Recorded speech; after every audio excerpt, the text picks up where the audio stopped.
एक दफ़ा का जिक्र है कि एक अजीम शानदार कला जो कि सरसब्ज पहाड़ियों पर वाक़ था, वहाँ छोटी शहजादी ज़ैनब रहती थी। उसकी माँ जो कि मलिका थी, जब शहजादी बिल्कुल छोटी सी थी तब अपने शाही कले को उदास छोड़कर मर गई थी। बादशाह जो कि बीवी की जुदाई में बुरी तरह टूट गया था, उसने अपनी बेटी को बहुत प्यार, मोहब्बत और हिफाजत से पालना शुरू कर दिया।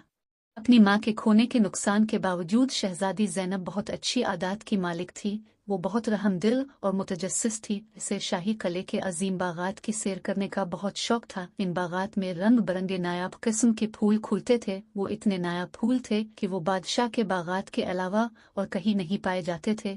शहजाद परिंदों से बहुत प्यार करती थी। वो उन्हें अपने हाथों से खाना खिलाती थी। शाही कले के मुलाजिम भी शहजादी की बहुत तारीफ करते थे कि शहजादी बहुत नरम दिल और नेक दिल थी।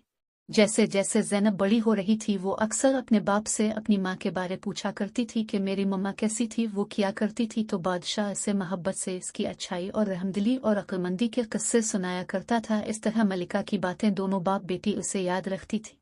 शहजादी अक्सर शाही कले की लाइब्रेरी में आकर किताबें पढ़ती थी। एक दिन वो लाइब्रेरी में चल फिर रही थी तो इसे सबसे ऊंचे शेल्फ पर पुरानी मिट्टी में दबी एक किताब मिली। ये किताब जादुई सरजमीनों और बहादुर सिपाहियों के कारनामों से भरी हुई थी। उस किताब के सफ़ों के दौरान इसे एक पुरानी धुंधली एक औरत की तस्वीर मिली जो बिल्कुल शहजादी ज़ैनब की तरह लगती थी।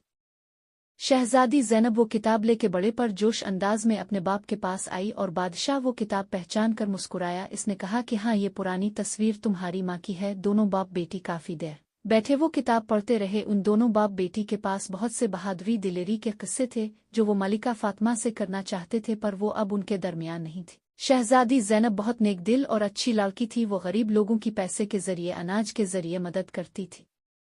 शहजादी की सारी सहेलियां गरीब थी। वो अपनी दोस्तों का बड़ा ख्याल रखती थी। वो उन्हें अपने कपड़े देती थी, उनके घर के खर्च के लिए पैसे देती थी। वो गरीब लोगों को उनकी बेटियों की शादी के लिए पैसे देती थी ताकि वो आसानी से शादी के सारे खर्च पूरे कर सके।